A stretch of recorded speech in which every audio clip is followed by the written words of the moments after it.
Good morning and thanks for joining us on this last Sunday of 2018. I'm Lori Geary filling in for Dick Williams, who's spending some holiday time with his family. But the rest of the gang is all here, ready to discuss why morale is up within the Atlanta Police Department. Also, the ongoing government shutdown, what it means for Georgia, and we count down our top political stories of the year. We're excited you're joining us here on the Georgia Gang. From the Fox 5 studios, the Georgia Gang starts now. This week, Fox 5's Morris Diggs reported on why Atlanta police officers had another reason to celebrate this holiday season. In their paychecks, catch-up lump sum raises averaging $10,000. Many say this was a big win for Mayor Keisha Lance Bottoms. It was a total team effort, but the bottom line at the end of the day goes back to the mayor, and the mayor made it happen. Mayor Keisha Lance Bottoms proposed the pay raise for City of Atlanta police officers, and the council approved. When it comes to police pay, Atlanta is now at the top. I mean, even in my precinct, we had a few guys just months ago talking about, how they wanted to leave the department, some due to financial situations. Many hope this will stop the high attrition rates because Atlanta is now 350 officers short. Officer Corey Commerce received top honors for his dedication to the force and now hopes he can spend more time with his family instead of working overtime jobs just to get by. With this pay bump, hopefully, I'll be able to cut out some of the extra added hours and be able to get some of that time back with my family. It's assuring the citizens of the city of Atlanta that we're going to be out there in full strength. According to the Police Foundation, the starting pay is now in the mid-40s, which is comparable to the Dunwoody and Sandy Springs police departments. And Theron, this is a good time of year for Mayor Bottoms to get some good news. Well, Mayor Bottoms and the Atlanta City Council, they have a lot to celebrate, but this has definitely got to be at the top of the list. I mean, if you look at the raise that she gave, I think it's the largest pay raise for the Atlanta Police Department ever in the city of Atlanta's history. It not only increases morale, but we know that we have an issue with public safety and making sure that we have well-paid more officers on the street, men and women who protect us every single day. So I think this is something that she's got to continue to keep going, but it's definitely a big way to end the year. But Phil, it also means that there's still some recruitment issues. 350 officers still down, and it doesn't necessarily mean that this is going to equate into more officers. Well, that's right. I think we can all agree that it is good news, and Morris Diggs covered it very well. We do have to get more folks in the academy. We've got to stop, obviously, the draining of the personnel, but more importantly, we have to have some guidance from the chief that she is going to back up the men. You talk to the police union. If there's some righteous arrests, they've got to be backed up, and that's the bottom line. And you can't make announcements like we're not going to arrest shoplifters in Buckhead. That's got to stop. Well, I also think that she is going to make sure that the policemen follow the rules that they should follow, because they're not, some of them are not turning on their cameras, and those cameras have been bought to make sure that they're doing things properly, and she's going to make that a requirement too. But I also think with the pay raise, they become competitive, as you mentioned, with the other areas, and so they'll be able to recruit people much easier than they have in the past, and they won't lose them. And I think on the issue of the cameras too, what the officers may not realize is that it helps them in so many cases as well. So that's a big issue. Absolutely, it saved officers from problems. I think she was right to do that. I want to move on to an AJC analysis this week. It was very in-depth and very thorough on absentee ballots. So they looked at 245,000 absentee ballots, and what they found was kind of a chaotic system where some counties counted some, other counties rejected some. 3% of total votes cast were rejected, and that's higher than the national rate. So does this give any credence to Stacey Abrams' fight? Yes. I think it gives credence to everybody over the last 20 years. In the legislature, I was writing editorials 20 years ago in Augusta on this very problem with the looseness of absentee ballots. So I'm talking to the legislature, let's get some reform done on this. What reform would you like to see, Alexis? Well, I think with the opportunity to get new voting equipment and new everything, that will help do a lot of good, because then you won't have as much to complain about on voting. But with the absentee ballots, I think there are some things that could be fixed, because I've had to vote absentee for my mom for the last few votes, and one of them got rejected because I didn't sign her name, I signed my name because I did it for her, and I put POA, by my signature, and they didn't count it, and I didn't find out until after the election. So I think there are some things that need to be that the Secretary of State will be able to do statewide to tell people how to count them. Definitely uniformity in the counties. Yeah. Yeah, but I think the big reason why you saw this now above national average rate sort of actually come to fruition is because Stacey Abrams' campaign and the Democratic Party of Georgia, for the first time in I think the last 20 years, we figured out how to use the absentee ballot in the vote by mail process. For a long time, back when Ralph Reed sort of created the Christian Coalition, that was one of the unique ways that Republicans were electing Republicans in the state. They were not only utilizing early voting, but they were also actually utilizing absentee ballots. So I think you saw a huge number of new applicants in like Alexis, some people who have done it time and time again, where I think the new Secretary of State is going to have to anticipate that going in 2020, you're going to have the same Abrams-like absentee ballot vote by mail program that's going to be instituted to whoever's on the ballot. Well, Phil, I want to move on to one of your favorite subjects, the Atlanta airport, because we had a crucial vote this week from a Senate study committee. Tell us about the recommendation that they're looking at. Absolutely. It was a recommendation that was bipartisan and unanimous by this study committee. They've held hearings all year.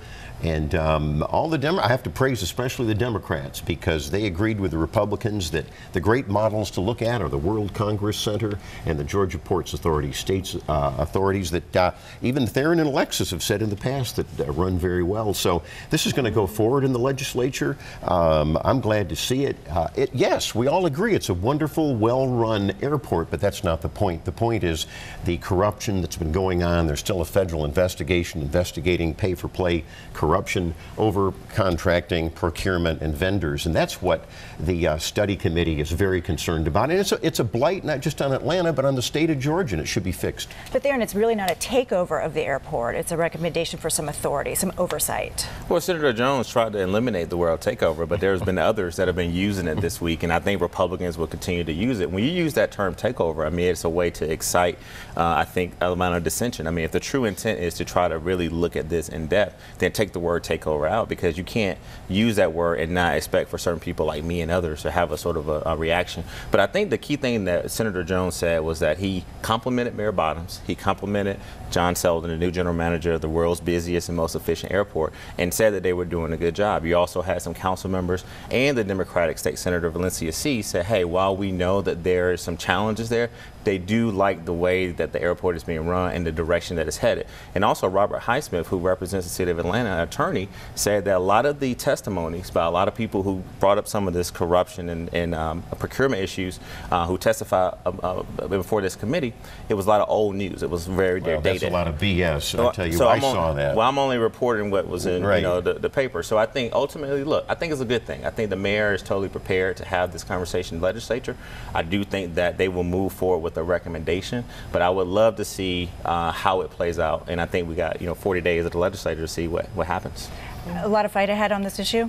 Well, absolutely. And I don't know if you want to play semantics with the word takeover, but the recommendation by the Republicans and the Democrats was to replace the model, which I want to remind viewers, the mayor controls all of the vendors and procurement through City Hall, and that's been the problem for decades. And so the model that the Democrats and Republicans are recommending the legislature pass are, yes, sorry Theron, but they want a state authority like the Georgia Ports Authority or the World Congress. I just think if the chairman of this committee says we're going to eliminate the word takeover, I mean, it's in fine print. You read the article. I think he wants to break it to you gently. He wants to break it to you gently. Well, I think it appears and it feels like a takeover at this juncture, that it's been operated by the city for so long, and then they want to change the operation structure. So that's why it seems like a takeover. It's a hot issue we will be following here on the Georgia Gang. And coming up, our countdown to our top political stories of the year, just ahead. Have a question or comment for the Georgia Gang? Email them at georgiagang@foxtv.com. Well, we're excited to discuss our top political stories. We could probably take 2 hours on this show to go over all of them, but we've narrowed them down to 5. So the 5th one coming in, Governor Deal leaving political office. And Phil, a success, a legacy, I mean, first elected to public office in 1980, 9 terms in Congress. Obviously, criminal justice reform will be a lasting legacy for him. I would rate that.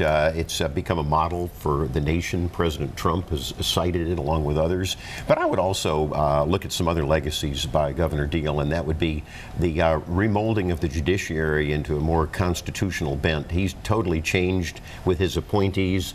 The state Supreme Court and the Court of Appeals, a lasting impact, and of course added justices to the Supreme Court. You're absolutely right. And we can't forget that we are the #1 state to do business in, and I think the fiscal management has been excellent by the governor and his team, and I think the fact that he's going to leave the new governor with a huge reserve fund is very important, and we're one of the few states, I think it's 6 now, that have a AAA bond rating, and that is something to celebrate. And Theron, I mean, one of the issues that Democrats closely followed was, of course, religious freedom. And he kind of bucked his party and vetoed that bill, which was massive. I mean, nationwide story. Do you think that will be a lasting impact on the state of Georgia? Yeah, I mean, we're going to miss Governor Deal. I mean, I think that, you know, we at the Alexis and I always remind our viewers that he was a Democrat first, and then he switched parties and went to a Republican. But, you know, to stand up to some of the religious radical right at the legislature to veto RFRA the first time and really work in concert with Lieutenant Governor, still Lieutenant Governor Casey Cagle and Speaker Ralston to say, hey, let's come back with a different version, and then to say, hey, that still wasn't enough. So I think, you know, that was very courageous. But let's also not forget the gun bill. I mean, we had a guns everywhere bill that first was introduced. He vetoed that as well. I think he sort of showed people that, you know, he wanted to make sure that he protects the Second Amendment. But the next year he walked it a lot back, and so he compromised. Yeah, well, I didn't cut you off. Just let me finish. So I think ultimately, and then you can't leave out his relationship with former Mayor Kasim Reed and now Mayor Bottoms. I mean, they're still opening up, you know, new business opportunities in the city. So he's going to be missed, and I think that, you know, his chief of staff, Chris Riley, also deserves a lot of credit for the governor's success as well. We all know that Chris woke up every single day, went to office to serve the governor, and he's been with them since he's been in Congress. So definitely want to, you know, put him in a part of that legacy as well. And don't forget education too. Yeah. It's been a priority for Fully him. funded education. We'll move on because we've got a lot to discuss on midterm elections. That's number 4 on our countdown. Alexis, who would have thought it wasn't John Ossoff to flip the 6th? It was Lucy McBath, and really a big issue for her was gun control. It was really a surprise, and but it was exciting to see that happen. In fact, a lot of that is due to the turnout that was generated by Stacey Abrams' campaign for governor, by generating so much more enthusiasm and people coming out to vote. So that was good to see, and I think that, was it 3 counties flipped from red to blue, Gwinnett, Cobb, and tell me the other one. Fulton. Yeah. DeKalb. Yeah, DeKalb. But Phil, I want to ask you, because now we're looking at a Democratic Congress. We were already in the midst of a shutdown. A Democratic House, sorry, a Democratic House. We're already in the midst of a shutdown. So what's ahead? Is anything going to get done in Washington? I'm going to look in the crystal ball, and I'm going to say after January 3rd, I think Nancy Pelosi, once the hard left stops shrieking and she gets the speakership and the votes, I think she will cut a deal with the president and with Schumer. Probably halfway on the wall funding. We do need the wall. And also, I don't know why the liberals, they've always whined about DACA and trying to help some of these illegal immigrant children. Trump offered a deal. They ought to put that deal back on the table. I think you'll see both parties are right now sharing the blame for the shutdown. I think there's going to be a deal. Theron. I don't think. I saw a poll where Donald Trump was being blamed, I think 49% for the shutdown. So where's the compromise here on the Democratic side? You know, nice try, Phil. You know, can't spin this. This is a Donald Trump Christmas shutdown.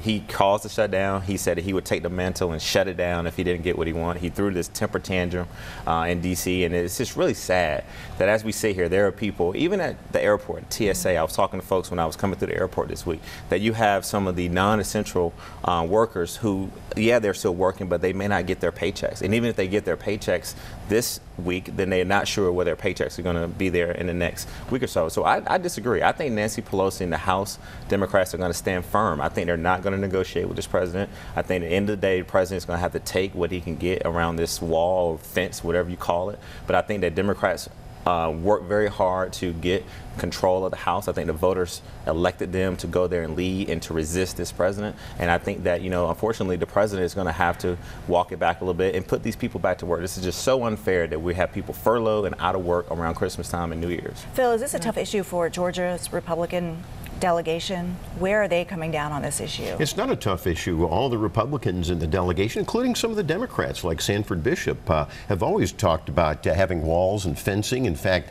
Chuck Schumer, Nancy Pelosi always voted for the wall and fencing back in 2006, 2007. And don't forget, you forgot to tell the viewers one thing. The House Republicans passed the budget, and now it's up to Chuck Schumer, who refuses to do anything. You've always been in favor of the two parties compromising on something, but you don't want compromise on protecting American citizens. And I predict that they're going to pass a continuing resolution, which the Senate already voted on, and the House will vote on that, and they'll pass it, and they'll put it on the president's desk, and you say, you sign it. And then and let's be fully fact. It was the senators who sent the bill over to the House, and your president started whining because he responded to Rush Limbaugh and all of them, and then he was going to support that Senate version. He has always been for the wall and protecting American citizens. But Mexico is not going to pay for it. But Mexico is going to, I have to get to number 3. You don't know that. Georgia, the best place to do business, named 6th year in a row. We missed out on Amazon. We did get Norfolk Southern and a lot of other jobs. The legacy here, you mentioned it for Governor Deal, but obviously a huge success in the private sector as well. Absolutely. I mean, look at all the Fortune 500 companies that we've got in Metro Atlanta, and we still got a lot of work to do, though, in rural Georgia, and I think that'll be the next And don't forget priority. the Gulch. The Gulch project was a state and city effort, so that's another big win. Still tied up, though, in court. It's going to pass. It'll be fine. All right, well, coming up, we're going to count down our top 2 political stories coming up straight ahead. Join the discussion on the Georgia Gang Facebook page and watch past episodes on the Georgia Gang YouTube channel. We're back with our top political stories of the year. We're down to number 2, the federal criminal probe in Atlanta. And I think I was trying to count 6 indicted so far. So the questions are, what's up next? And, and what happens? Are these people still talking? Well, we don't know. And unfortunately, it's been an ongoing investigation. It sort of started and stopped. And I think that, Mayor Bottoms has done the best that she could to basically be cooperative in this process. But it is my, I suspect that going forward in 2019, hopefully the investigation will continue to let the city of Atlanta continue to try to govern for the city. I think that if you look at what BJ Pack is doing, I mean, we all have heard that there's supposed to be a lot of stuff happening in the new year. But unfortunately, I just hope that it doesn't overshadow the hardworking men and women at the city of Atlanta who actually wake up every morning and try to do it the right way. So I think we'll be talking about it a lot in 2019 and hopefully not in 2020, but I definitely think it's going to continue to come to fruition. Phil, no one really knows what to expect in 2019 on this issue, but do you anticipate, more indictments? I mean, this has been a long investigation. Oh, I think we know what to partially expect, and that is, quoting U.S. Attorney B.J. Pack, there will be more indictments. Remember that the records of Mayor Kasim Reed going back to his first day in office are being sifted through. That's going to take some time. And you're going to see, I think, unfortunately, these hardworking people, Theron, you're talking about, it's an embarrassment because of what happened under the Reid administration. The procurement officer is now sitting in jail for taking bribes. We still don't know who took those bribes. That needs to be also addressed. So it's going to drag on for another year. And Alexis, this is a tough issue for Mayor Bottoms because I saw her, I read about what she was saying to the AJC in their editorial board meeting, and she was talking about how she wants more information because she wants to weed out anybody in her current administration that may be involved. So it puts her in kind of a tough situation as well. It does, but I think she is determined that she's going to have an open, honest government, and she's going to make sure that things go the way they should, and she's got the checkbook online, the city checkbook. She's got they're hiring a transparency officer. So I think that she's going to manage, and she's going to continue to govern well, too, because she's gotten a lot of things done in this 1 year. Do you think she's doing enough, Phil?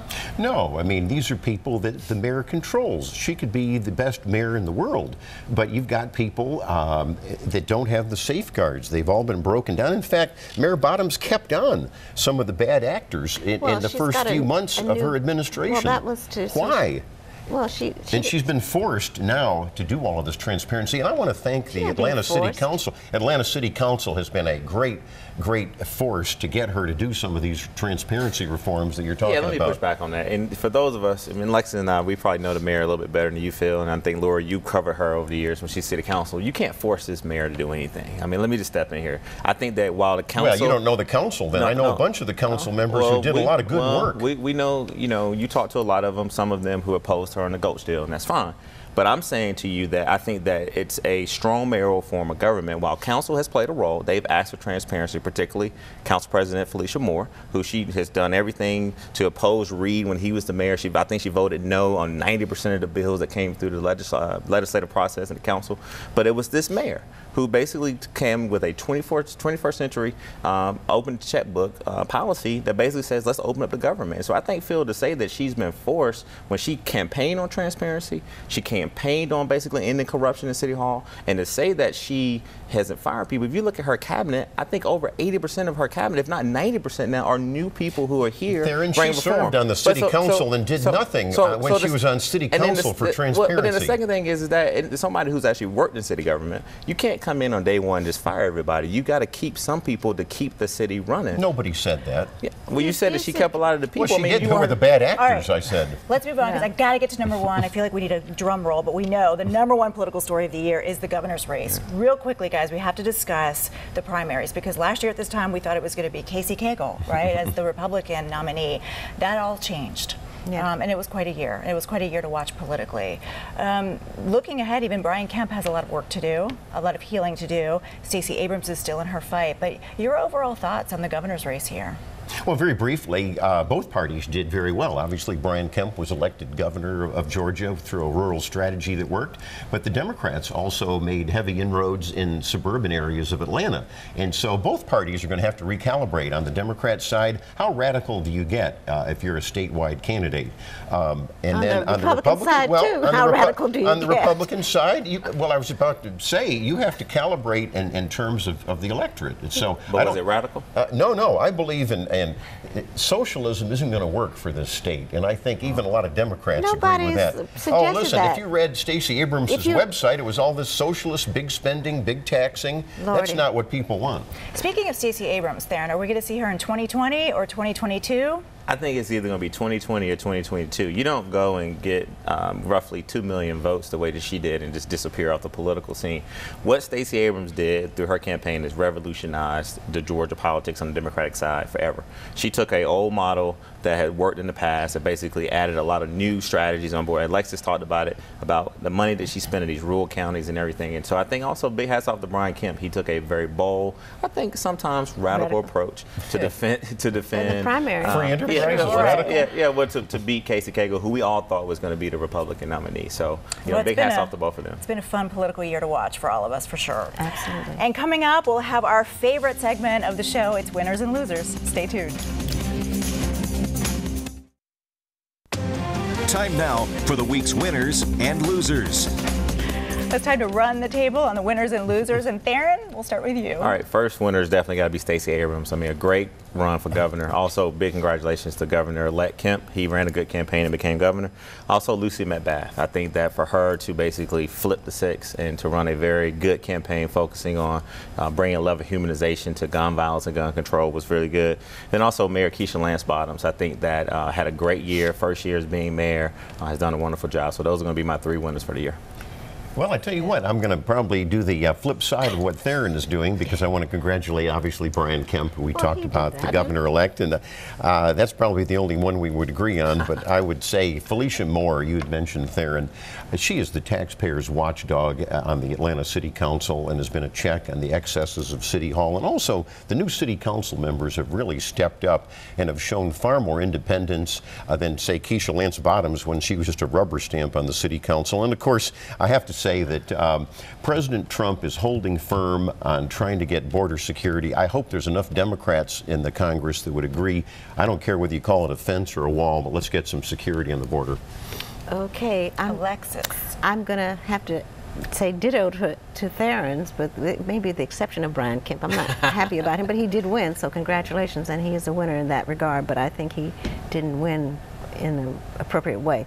But in any case, I want to say Stacey Abrams just ran a remarkable campaign, and she's brilliant and strategic, and I think we're going to see a lot more of her.